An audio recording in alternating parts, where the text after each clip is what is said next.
नमस्कार, आप सभी का संतोष जीएस क्लासेस में स्वागत है। मैं हूं ऐश्वर्य। आशा करता हूं कि आप सभी खुश हैं, सुरक्षित हैं और सकारात्मक हैं। जैसा कि हम सभी लोग भारतीय राज्य व्यवस्था एवं शासन को पढ़ रहे थे, जिसमें आज हम सभी लोग संघ एवं राज्य की मंत्रिपरिषद को पढ़ेंगे। कैसे मंत्रिपरिषद होती है, कैसे मंत्रिपरिषद का जो हेड होता है प्रधानमंत्री होता है, संघ की मंत्रिपरिषद का हेड प्रधानमंत्री होता है, वहीं राज्य की जो मंत्रिपरिषद बनती है उसका जो हेड है मुख्यमंत्री होता है। इसके बारे में हम आज चर्चा करेंगे। तो देखते हैं क्या पढ़ना है हम लोगों को। संघ एवं राज्य की मंत्रिपरिषद, मंत्रिपरिषद, ठीक है, इसको देखेंगे। Council of minister. अब देखते हैं मंत्रिपरिषद के बारे में क्वेश्चन पूछे जाते हैं इससे रिलेटेड, तो हमको चर्चा करनी है। तो देखते हैं, एक तो पहले हम संघ की मंत्रिपरिषद पे चर्चा करेंगे। ये हुआ संघ की जो मंत्रिपरिषद होती है, संघ से प्रधानमंत्री की बात निकलती है, प्रधानमंत्री। और जब राज्य की मंत्रिपरिषद की बात आती है तो यहाँ से मुख्यमंत्री की चर्चा करेंगे। मुख्यमंत्री, चीफ मिनिस्टर जिसे कहते हैं, ये प्राइम मिनिस्टर। अब देखते हैं, हम स्टार्ट करेंगे संघ की मंत्रिपरिषद से।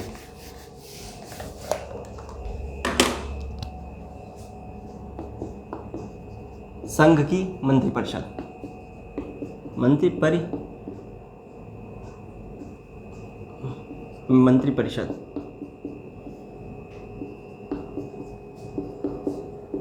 Minister of council, ministers of council, ministers of council. अब इसको हम देखेंगे। तो पहले तो ये किस आर्टिकल में इसकी बात की गई है? अनुच्छेद या आर्टिकल एक ही बात होती है, अनुच्छेद कहो या आर्टिकल कहो, कोई इसमें बड़ी बात नहीं है। हम कहीं अनुच्छेद लिख देते हैं तो कहीं आर्टिकल। तो ये अनुच्छेद किस में बात हुई? 74 में बात की गई है। संघ की मंत्रिपरिषद होगी, मंत्रिपरिषद, ये बात आई। क्वेश्चन कभी कहा जाता है संघ की मंत्रिपरिषद का संविधान में कहाँ उल्लेख किया गया है? आर्टिकल दिए हो तो आर्टिकल 74 पे टिक कर देंगे, सीधा क्वेश्चन हो जाता है। फिर जो आता है आर्टिकल जो है या अनुच्छेद 75, इसको हम तोड़ रहे हैं। 75(1), ठीक, फिर 75(2), ठीक है, फिर 75(3). इसको देखते हैं। देखिए 75(1) में क्या है? जो है प्रधानमंत्री, राष्ट्रपति कह सकते हैं, राष्ट्रपति प्रधानमंत्री की नियुक्ति करता है, प्रधानमंत्री की नियुक्त करता है, नियुक्त करता है, एवं पीएम की ही सलाह पर, प्राइम मिनिस्टर मतलब प्रधानमंत्री की सलाह पर, पीएम की सलाह पर, इसको हम नीचे लिख देंगे, अन्य मंत्रियों की नियुक्त करता है, अन्य मंत्रियों की नियुक्त करता है, ठीक, ये बात हो गई। अब दूसरी बात क्या रहती है? आर्टिकल जो है, आर्टिकल या अनुच्छेद एक ही बात। 75(2) में ये जो नियुक्ति होती है राष्ट्रपति के प्रसाद पर्यंत होती है। ये नियुक्तियां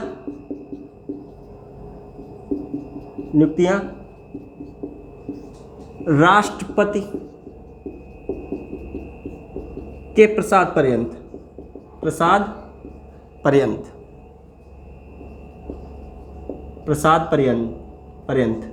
ये प्रसाद पर्यंत एक शब्द यूज किया था संविधान में, हिंदी में शब्द आता है। तो इसका ये वर्ड यही होता है कि राष्ट्रपति जो है जिसको नियुक्त करता है उसको क्या कर सकता है? बर्खास्त भी कर सकता है। यही राष्ट्रपति के प्रसाद पर्यंत होती है। मतलब जो है मंत्रियों को बर्खास्त कर सकता है राष्ट्रपति, लेकिन वास्तविक में राष्ट्रपति कभी मंत्रियों को बर्खास्त नहीं करता है। राष्ट्रपति मात्र एक माध्यम होता है। बर्खास्त कौन करता है? प्रधानमंत्री करता है। क्योंकि जो देखा जाए, देखें, जो भारत की जो वास्तविक शक्ति है, जो भी प्रधानमंत्री की कुर्सी पर बैठता है उसके पास पहुंच जाती है। जो भारत की वास्तविक सत्ता की जो शक्ति है वो भारत के प्रधानमंत्री के पास होती है। जो भी उस कुर्सी पर बैठा वो भारत का सबसे पावरफुल व्यक्ति बन गया। यही जो अमेरिका में चले जाएं, अमेरिका में जो राष्ट्रपति की कुर्सी पर बैठा वो अमेरिका का सबसे पावरफुल व्यक्ति बन गया। देखिए अमेरिका तो एक मतलब पावरफुल कंट्री है, सब पर उसके इधर उधर वो रहता है, दबाव बनाए रहता है। तो जो अमेरिका का राष्ट्रपति, अमेरिका सबसे पावरफुल हो ही जाता है, साथ में पूरा वर्ल्ड का सबसे पावरफुल हो जाता है। तो वहाँ का जो राष्ट्रपति है, समझिए यहाँ का प्रधानमंत्री मान लीजिए, तो पावर में बराबर ही है। तो यहाँ पर तो देखा जाए मंत्रियों को बर्खास्त कौन कर रहा है? प्रधानमंत्री करता है राष्ट्रपति के माध्यम से। ऐसे कथन आ जाते हैं तो आप उनमें कंफ्यूज नहीं होंगे। तो ये बात हो गई। लेकिन जो ऑफिशियली जो है बर्खास्त राष्ट्रपति ही करेगा, तो इसीलिए राष्ट्रपति नियुक्त भी कर रहा है, राष्ट्रपति उनको हटाता भी है, तभी इसीलिए प्रसाद पर्यंत शब्द का यूज किया जाता है। ठीक, अब आर्टिकल जो है 75(3), जो संघ की मंत्रिपरिषद है लोकसभा के प्रति सामूहिक रूप से उत्तरदायी होती है। ये लाइन याद रखिएगा। क्वेश्चन क्या बनाते हैं, अभी जब लिख देंगे तब बताते हैं। संघ की मंत्रिपरिषद, संघ की मंत्रिपरिषद लोकसभा हम शार्ट में लिख रहे हैं, लोकसभा के प्रति सामूहिक रूप से उत्तरदायी होती है, सामूहिक रूप से उत्तरदायी। ठीक है, ये वर्ड याद रखें, लोकसभा है। ये क्या है? लोकसभा। ऑप्शन क्या देता है? मंत्रिपरिषद होती है, ऐसे लिख देगा। ऑप्शन देगा जो है राज्यसभा के प्रति सामूहिक रूप से उत्तरदायी है, फिर लिखेगा सदन के प्रति उत्तरदायी है, सामूहिक रूप से उत्तरदायी है, फिर ऑप्शन देगा लोकसभा के प्रति सामूहिक रूप से उत्तरदायी है। तो आप किसको टिक करेंगे? लोकसभा को, ना कि सदन को, ना कि राज्यसभा को। ठीक है, तो इस प्रकार से क्वेश्चन बन जाते हैं। अब हम इसकी बात कर चुके हैं, अब देखते हैं कुछ अमेंडमेंट हुए हैं, जैसे मंत्रिपरिषद संबंधित अमेंडमेंट। तो इसका देखते हैं, काउंसिल ऑफ मिनिस्टर जो है ये, ठीक है, तो मंत्रिपरिषद काउंसिल ऑफ मिनिस्टर, ये काउंसिल ऑफ मिनिस्टर्स है, काउंसिल ऑफ मिनिस्टर्स। ठीक है, ये कर लीजिएगा, काउंसिल ऑफ मिनिस्टर्स है। अब देखते हैं इसको, काउंसिल ऑफ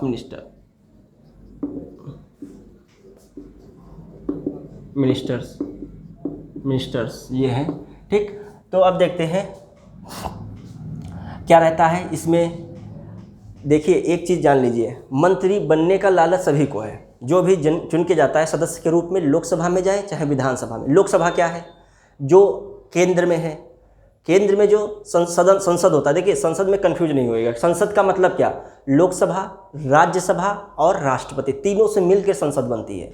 लोकसभा क्या है? वो लोकप्रिय सदन कहा जाता है, निम्न सदन कहा जाता है। तो लोकप्रिय सदन क्यों? क्योंकि वहाँ पे जो भी सदस्य हैं, यहाँ पे संसद जो हम लोग चुन के भेजते हैं, मतलब जिनके लिए हम लोग हर 5 साल बाद एक अजीब सा माहौल, गर्मा गर्म माहौल बनता है चुनाव के लिए। हम लोग लाइन लगाते हैं, वोट डालते हैं। तो किसका हम चुनाव करा रहे होते हैं? केंद्र में लोकसभा का। जो हम संसद, हमारे क्षेत्र से जिसको हम लोग वोट देते हैं, संसद बनाते हैं, वो कहाँ जाता है? लोकसभा में जाता है। वो सारे सदस्य लोकसभा में। ये कितने निर्वाचित चुन के जाते हैं? 543 चुन के जाते हैं। लोकसभा में 543 पहुँच गए चुन के। तो इस प्रकार जो हम वही बात कर रहे हैं, वही वहाँ पे जब संसद सदस्य पहुँच गए, सबको मंत्री बनने की लालसा रहती है। तो और सरकारों को भी, जैसे अन्य दल है, उसको लुभावने के लिए, अपने में पार्टी को बड़ा करने के लिए, विस्तारित करने के लिए, अपने में उनके सदस्यों को मिलाने के लिए क्या चल रहा था कि लोभ दे दिया था, लालच। कि मान लीजिए भाजपा है केंद्र में, ठीक, वो कांग्रेस के एक सदस्य को कहती है कि आ जाइए, हम आपको मंत्री बना देंगे। तो इस प्रकार देखा जाए मंत्रियों की संख्या बहुत ज़्यादा बढ़ रही थी। अब इतना ज़रूरत नहीं मंत्रियों की थी, इतने कार्यभार की भी ज़रूरत नहीं थी, इतनी फैसिलिटी खर्च की जाए मंत्रियों पे। तो एक सरकार ने एक संविधान में एक लिमिट बना दी कि जितने भी लोकसभा की सीटें होंगी उसका 15% मात्र मंत्री बन सकते हैं, उससे अधिक नहीं। समझिएगा इस बात से। जो मान लेते हैं मंत्रिपरिषद, क्या लिख देते हैं? पहली बात, लोकसभा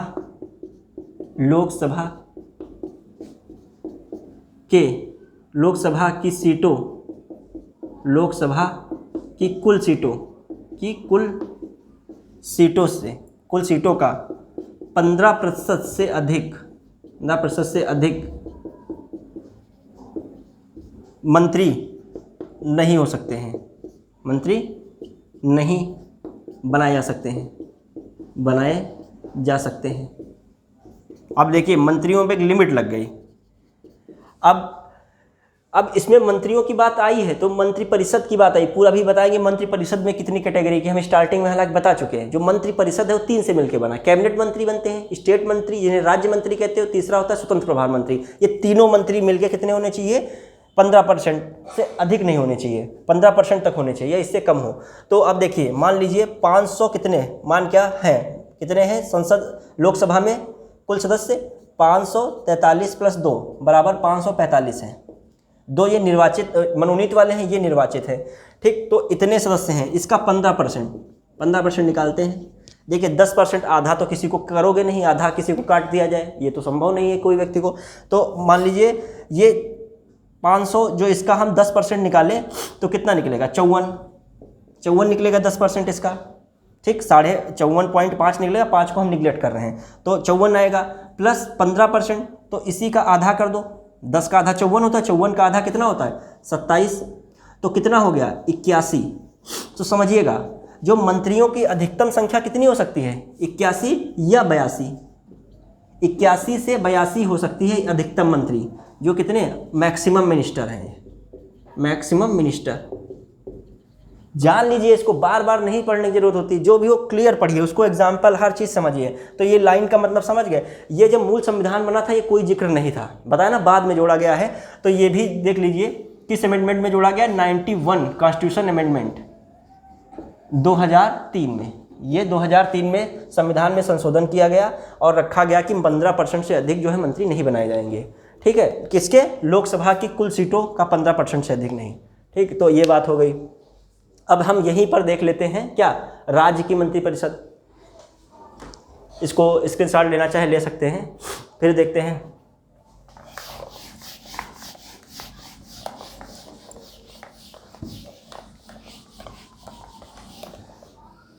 अब देखते हैं क्या है बात, राज्य की मंत्रिपरिषद एक ही साथ लेके चल रहे हैं। परिषद, राज्य की मंत्रिपरिषद में हम क्या देखने को मिलता है, जो वहीं पर राज्य की जो संघ की मंत्रिपरिषद है, ऐसे राज्य की मंत्रिपरिषद, राज्य की मंत्रिपरिषद, मंत्रिपरिषद, राज्य की मंत्रिपरिषद किस आर्टिकल में दी है ये भी पूछा जा सकता है। आर्टिकल तो ये 163 में दी है, किस में दी है 163 में। फिर यहीं पे चलते हैं, जो है आर्टिकल 164 की बात करते हैं। 164 में राष्ट्रपति प्रधानमंत्री की नियुक्त करता है, तब पीएम की सलाह पर अन्य मंत्रियों की नियुक्त करता है। यहाँ पर कौन आ जाएगा, राज्यपाल, राज्यपाल मुख्यमंत्री की, मुख्यमंत्री एवं मुख्यमंत्री की नियुक्ति करता है एवं सीएम की सलाह पर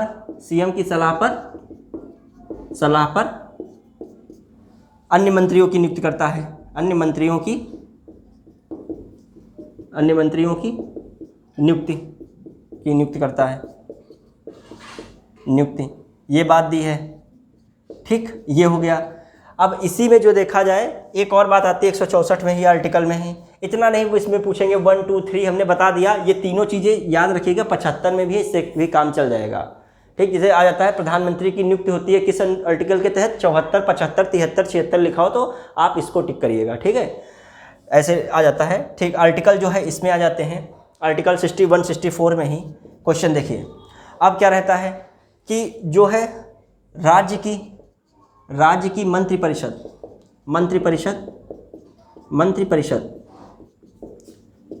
किसके पर सामूहिक रूप से उत्तरदायी है। राज्य में क्या होता है, विधानसभा होता है जिससे एमएलए बनते हैं, ठीक है। तो देखते हैं राज्य की मंत्रिपरिषद विधानसभा के प्रति सामूहिक रूप से उत्तरदायी है, उत्तरदायी। ये जो हम सामूहिक रूप से उत्तरदायी बता रहे हैं इसका मतलब क्या है, थोड़ा समझिएगा। देखिए मंत्री है, मान लीजिए बीजेपी सरकार केंद्र में है, तो उसका मंत्री, यदि एक मंत्री के खिलाफ अविश्वास प्रस्ताव लाया जाता है और अपोजिशन लाती है और अविश्वास प्रस्ताव उस मंत्री के खिलाफ पास हो जाता है, तो इससे क्या पता चला कि कहीं ना कहीं पास तभी कोई चीज़ होगी जब सदन में संख्या विपक्ष की ज़्यादा होगी, तभी तो पास कर पाएगा, वरना पास ही नहीं हो पाएगी। जब विपक्ष में संख्या ज़्यादा होगी सदस्यों की, तो वह प्रधानमंत्री क्या पूरी सरकार को मतलब हटाना चाहेंगे, अपनी सत्ता लाना चाहेंगे, अपनी पार्टी को बनाना चाहेंगे। तो जब कभी एक मंत्री के भी खिलाफ यदि अविश्वास प्रस्ताव पास हो जाता है तो पूरी मंत्रिपरिषद को इस्तीफा देना पड़ता है। जब मंत्रिपरिषद इस्तीफा दे देती है तो प्रधानमंत्री का क्या वजूद है, उनको भी इस्तीफा देना पड़ता है और सरकार गिर जाती है, दूसरी सरकार बन जाती है। ये कई बार हो भी चुका है, अभी आगे आएंगे जब प्रधानमंत्री के बारे में तो बताएंगे। कई सारे प्रधानमंत्रियों का कार्यकाल बहुत छोटा रहा है, इसी प्रकार उनको अविश्वास प्रस्ताव से पास कर दिया गया। अब देखिए अविश्वास प्रस्ताव पास हो गया तो प्रधानमंत्री क्यों चाहेगा कि हम अविश्वास प्रस्ताव से द्वारा हटाए जाएं, उसका अपमान महसूस होगा मंत्रिपरिषद को, तो इसीलिए मंत्रिपरिषद और प्रधानमंत्री, तो इसीलिए प्रधानमंत्री क्या करता है, अविश्वास प्रस्ताव जब पास होने की स्थिति पूरी बन जाती है तो उससे पहले इस्तीफा दे देता है। तो देखिए इसे यही राज्य की विधानसभाओं में हुआ, जैसे मध्य प्रदेश में रहा, शिवराज सिंह चौहान सीएम बने, ठीक, तो उससे पहले जो है कमलनाथ को क्या हुआ, क्योंकि अविश्वास प्रस्ताव बीजेपी वहाँ पर क्या है अपनी सदस्य संख्या ज़्यादा दिखा रही थी, अविश्वास प्रस्ताव में कमलनाथ को पूरा भरोसा हो गया कि हम अविश्वास प्रस्ताव को रोक नहीं पाएंगे, विपक्ष द्वारा पास करा दिया जाएगा। तो इससे पहले ही अविश्वास प्रस्ताव पास हो, इससे पहले ही उन्होंने क्या कर दिया, अपना इस्तीफा दे दिया। और सीएम जो है फिर कौन नियुक्त हुए, शिवराज सिंह चौहान। नियुक्त कौन करता है, राज्यपाल करते हैं, ठीक है। अब देखते हैं, तो इसीलिए सामूहिक रूप से उत्तरदायी का मतलब ये है, एक पे गाज गिरेगी तो सबको जाना पड़ेगा, समझ लीजिए सीधी बात। अब आगे बात करते हैं, ये हो गया। अब राज्य की जो है, राज्य की बात करते हैं। अब केंद्र में हमने देख लिया ऐसे ही। अच्छा, राज्य की मंत्रिपरिषद में अधिकतम संख्या,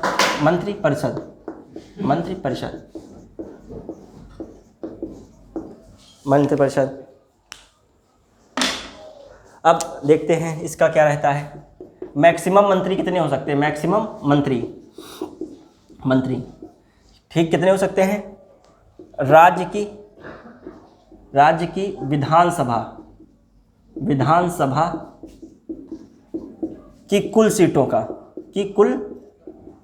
कुल सीटों का 15% से अधिक नहीं, का 15% से अधिक नहीं, साथ ही या कम से कम 12 जरूर होंगे, 12 मंत्री जरूर बनेंगे। क्यों ये हमने कहा, जैसे 15% की बात आती है, जैसे यूपी का 403 है, यूपी में विधानसभा में कितने विधायक है इस समय, 400 में भी क्वेश्चन बनता है, यूपी की विधानसभा में सदस्यों की संख्या तो 403 है, ठीक है। तो निर्वाचित सदस्यों की संख्या, यूपी की विधानसभा में निर्वाचित सदस्यों की संख्या कितनी है, 403, मतलब चुन के इतने गए हैं, और एक जो है मनोनीत किया गया है। 404 कुल है, लेकिन जो कहा जाए यूपी की विधानसभा में कुल सदस्यों की संख्या 404 है, लेकिन कहा जाए यूपी की विधानसभा में निर्वाचित सदस्यों की संख्या 403 है, क्योंकि एक को हटा देते हैं, वो मनोनीत होता है राज्य, जो वो आंग्ल भारतीय के रूप में, ठीक है। तो अब हालांकि ये पद्धति ख़त्म कर दी गई है, इस पर हम चर्चा करेंगे किसी दिन विशेष। तो ये जो है इसको पद्धति को जो मनोनीत वाली ख़त्म कर दी गई, जो लोकसभा में 2 आंग्ल मनोनीत किए जाते थे उनको भी अब नहीं पद्धति चलेगी, और ये भी जो है एक जो मनोनीत किया जाता था ये भी हट गया है, आंग्ल भारतीय के रूप में जो मनोनीत होते थे।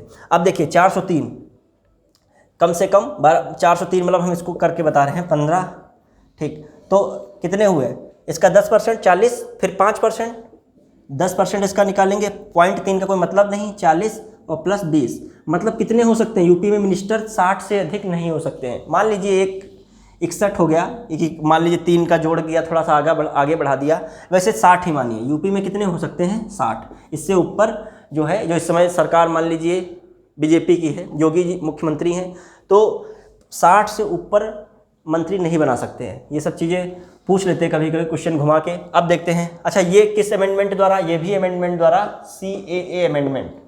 कौन सा amendment, CAA amendment, 19th CAA amendment. कब ये हुआ, 2003 में, ठीक। ये भी बात हो गई। इसके बाद हम देखते हैं,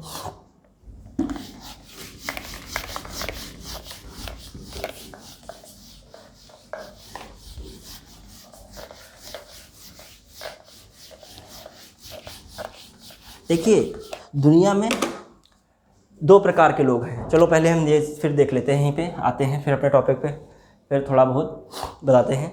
हाँ, अब क्या रहता है, मंत्रिपरिषद को थोड़ा समझते हैं। मंत्रिपरिषद, मंत्रिपरिषद ये हमने हालांकि एक बार बता दिया था। कैबिनेट मंत्री होते हैं, बहुत क्वेश्चन पूछे गए हैं इससे जुड़े हुए, यूपीपीसीएस में कई बार पूछे गए हैं कैबिनेट मंत्री। ऐसे बहुत कंफ्यूजिंग क्रिएट, मतलब छोटे छोटे क्वेश्चन देते हैं, कोई बहुत हार्ड कभी नहीं देते हैं ऐसे इस तरीके से क्वेश्चन। देखिए लॉजिक यदि आप समझे तो कितना भी घुमाए आप कर लेंगे, लेकिन कभी कभी जो फैक्ट के क्वेश्चन होते हैं गलती की संभावना ज़्यादा रहती है। तो अभी इस पर बताएं कैसे छोटे क्वेश्चन रख देते हैं। ठीक, तो देखते हैं। कैबिनेट मंत्री हो गया, राज्य मंत्री और स्वतंत्र प्रभार मंत्री। स्वतंत्र प्रभार मंत्री, प्रभार मंत्री, इंडिपेंडेंट मिनिस्टर, ये है cabinet minister, state minister, independent minister. तो ये हो गए। अब ये क्या है, इसकी सहायता के लिए, इसकी सहायता के लिए, सहायता के लिए राज्य मंत्री, राज्य मंत्री। तो जान गए राज्य मंत्री और ये कैबिनेट मंत्री। अब स्वतंत्र प्रभार मंत्री, न इनके ऊपर, इनके ऊपर, इनके ऊपर ना तो कैबिनेट, कैबिनेट व ना ही नीचे सहयोग के लिए, सहयोग के लिए स्वतंत्र प्रभार मंत्री, स्वतंत्र प्रभार मंत्री। मतलब छोटा विभाग होगा, छोटा विभाग है, छोटा विभाग, समझिएगा बात को हमारी।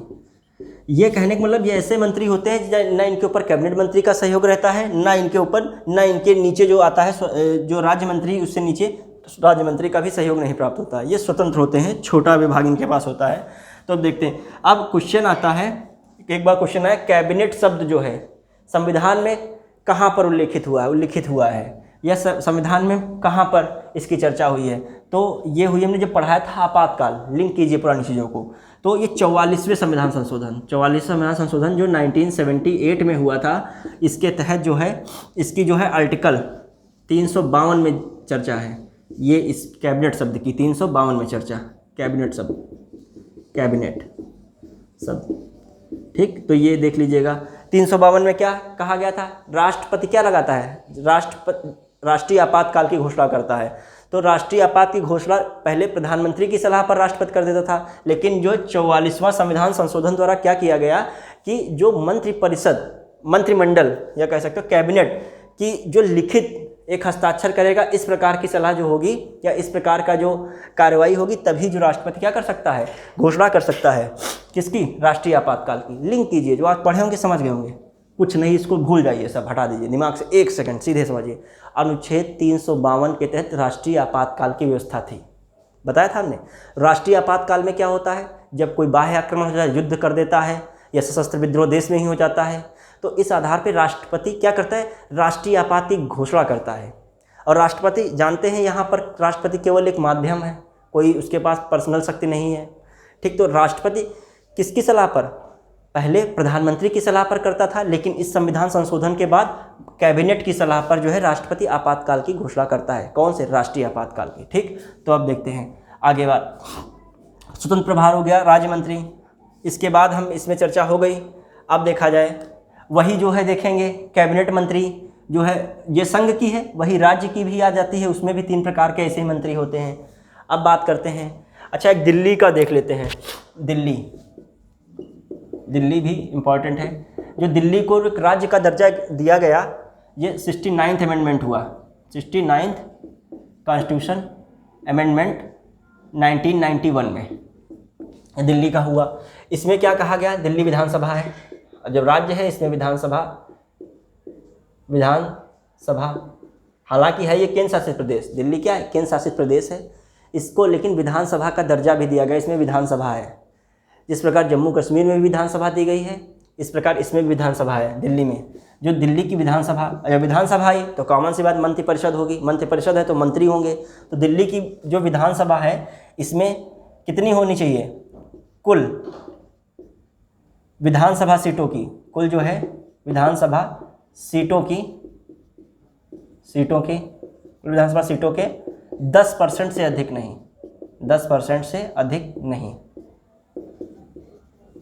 नहीं। अब जैसे इसकी बात करें 10% से अधिक नहीं, दिल्ली में 70 विधायक चुनते, 70 विधायकों की संख्या होती दिल्ली में।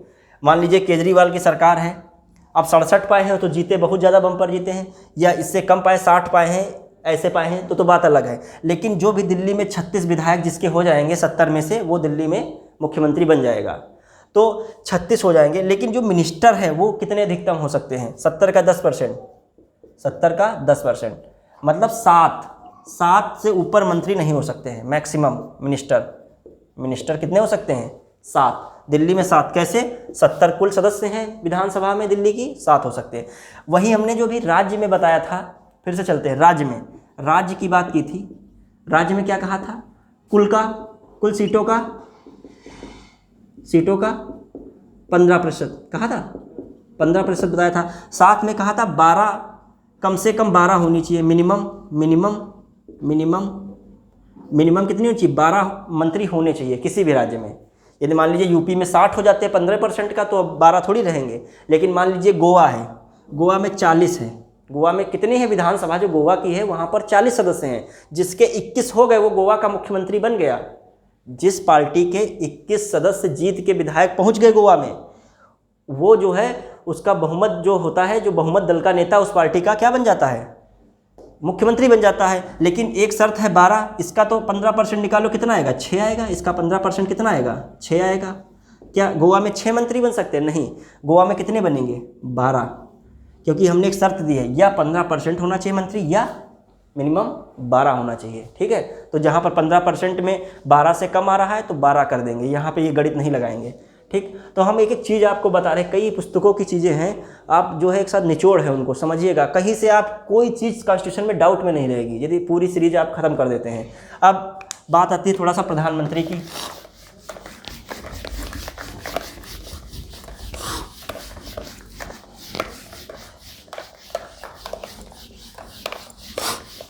देखते हैं प्रधानमंत्री के बारे में चर्चा करते हैं। प्रधानमंत्री की चर्चा कर लेते हैं। थोड़ा सा हमारे कोल्ड है आज, तो लेकिन सोचा कि क्लास ना जो है डिसकंटिन्यू हो। हाँ, तो देखते हैं आगे। प्रधानमंत्री क्वेश्चन कुछ बन जाते हैं, तो इसलिए थोड़ा चर्चा कर लेते हैं। प्रधानमंत्री स्पेशल, क्योंकि इसमें क्वेश्चन बनते हैं। एक तो पूछा आता है नियुक्त, प्रधानमंत्री की नियुक्त हो गया, बर्खास्त, इस्तीफा, रिजाइन, वाह, क्या होगा? नियुक्त हो गई इनकी, बर्खास्त हो गया, इस्तीफा हो गया। ठीक, वह शपथ राष्ट्रपति करता है। ये सब किसके द्वारा होता है? राष्ट्रपति द्वारा। ठीक, तो प्रधानमंत्री की नियुक्ति कौन करता है? ये बर्खास्त ये कर रहे हैं, मतलब बर्खास्त जो है राष्ट्रपति करता है, इस्तीफा राष्ट्रपति, और शपथ राष्ट्रपति द्वारा। ये इतनी चीज़ें, क्वेश्चन आप कैसे भी बना दे, आप कर सकते हैं।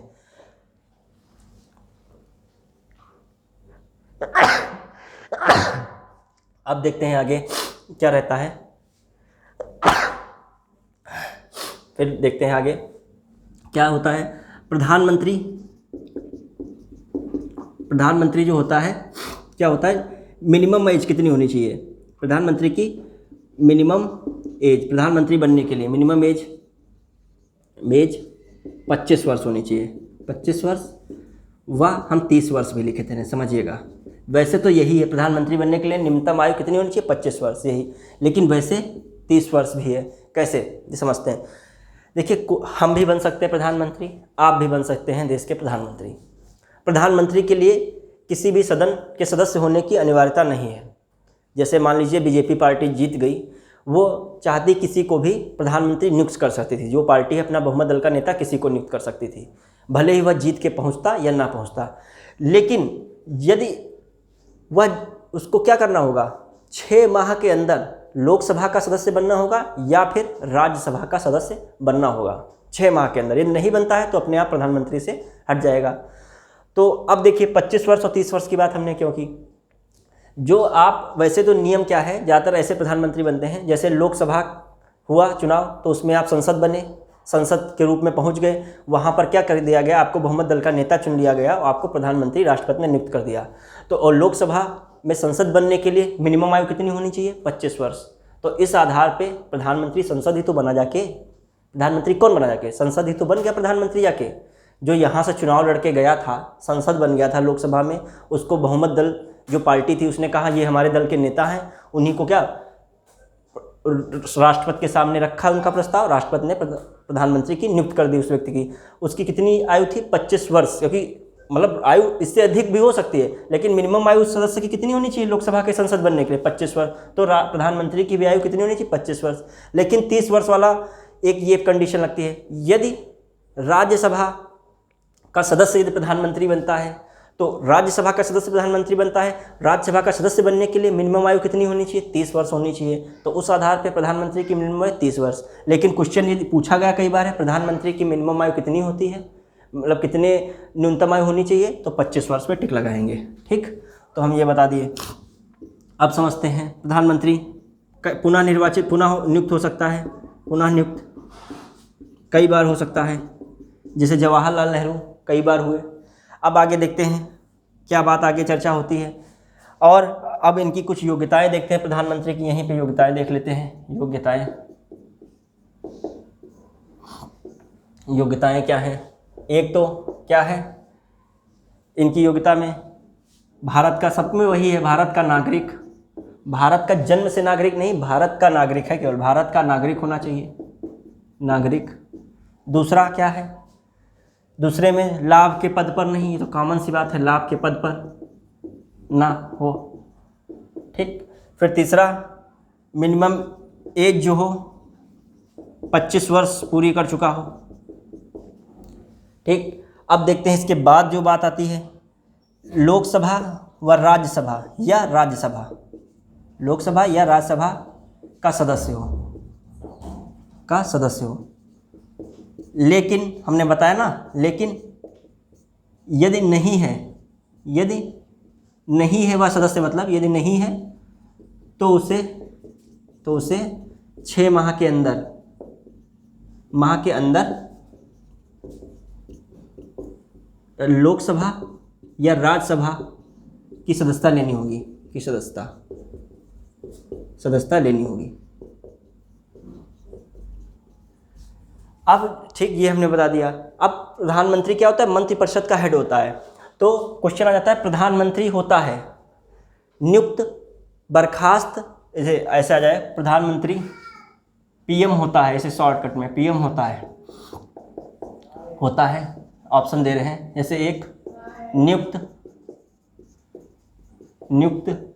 निर्वाचित, इलेक्टेड मतलब निर्वाचित, फिर तीसरा मनोनीत, या डी कोई नहीं, नन ऑफ दिस। तो क्या है, प्रधानमंत्री क्या हो रहा है, नियुक्त हो रहा है, संसद तो निर्वाचित होकर पहुंचा, लेकिन प्रधानमंत्री के पद पर राष्ट्रपति ने नियुक्त की। अब क्वेश्चन आ जाता है, जो हमने 3 मिनिस्टर बताए थे, क्या बताए थे, कैबिनेट मिनिस्टर बताया था, राज्य मंत्री बताया था, और क्या, स्वतंत्र प्रभार मंत्री। जो कहा जाता है मंत्रिमंडल कौन है, तो मंत्रिमंडल जो कैबिनेट है वो देखिएगा, कैबिनेट क्या है, ये है केवल, कैबिनेट क्या है, केवल ये, इसी को क्या कहते हैं, मंत्रिमंडल भी कहते हैं, मंत्रिमंडल। क्वेश्चन आता है, मंत्रिमंडल में आता है कैबिनेट मंत्री, राज्य मंत्री, कैबिनेट राज्य स्वतंत्र मंत्री, केवल कैबिनेट मंत्री। तो मंत्रिमंडल में कौन आता है, केवल कैबिनेट मंत्री आता है, ये भी याद रखिएगा। ठीक है, इस प्रकार के क्वेश्चन पूछे गए हैं, मंत्रिमंडल में कौन आता है। और जो मंत्रिपरिषद है वो तीनों से मिलकर बनी होती है, कैबिनेट का भी जो चीफ है प्रधानमंत्री है, इसका भी जो मंत्रिपरिषद का चीफ है वो भी प्रधानमंत्री है। तो इस प्रकार क्वेश्चन हमने बताए। और देखिए, मेहनत तो आपको करनी पड़ेगी, ये तो सच है। क्यों, दुनिया में देखिए 2 प्रकार के लोग हैं, एक तो हैं वो भाग्य के सहारे उनको बहुत कुछ मिल जाता है, दूसरे हैं जिनको मेहनत करने के बाद ही बहुत कुछ हासिल होता है। और सफलता के 2 ही मूल मंत्र हैं, एक तो पहला धैर्य होना चाहिए, पेशेंस बहुत ज़रूरी है, और दूसरा सस्टेनेबल जो है हार्ड वर्क होना चाहिए, मतलब सतत रूप से कठिन परिश्रम होना चाहिए। नहीं कठिन तो परिश्रम तो होना ही चाहिए, लेकिन सतत रूप से। दो हैं। और दूसरी बात देखा जाए, हर एक देखिएगा, कोई भी इतिहास पढ़िएगा, कोई बड़ी बुक पढ़िएगा, 12th फेल है एक बुक है, उसको देखिएगा, आप देखिएगा हर एक सफल व्यक्ति के पीछे उसकी असफलता की कहानी जरूर होती है, लेकिन वह असफलता की कहानी तब तक नहीं सुनी जाती है, देखी जाती, पढ़ी जाती है, जब तक वह व्यक्ति सफल नहीं होता है। और जब वह व्यक्ति सफल हो जाता है तो उसकी सफलता से ज़्यादा असफलता की कहानी पढ़ी जाती है, सुनी जाती है, समझी जाती है और सही ठहराई जाती है। तो आप इसको मान के चलिए, सफल होना है, वही समाज, वही लोग आपको अभी इस दृष्टि से देखेंगे और उनका तुरंत दृष्टिकोण बदल जाएगा। लेकिन आपको इसके लिए क्या करना है? सतत परिश्रम करना है। आपको यदि वीडियो समझ में आता है तो चैनल को लाइक करें, सब्सक्राइब करें और जितना अधिक हो सके शेयर करें। धन्यवाद। जय हिंद।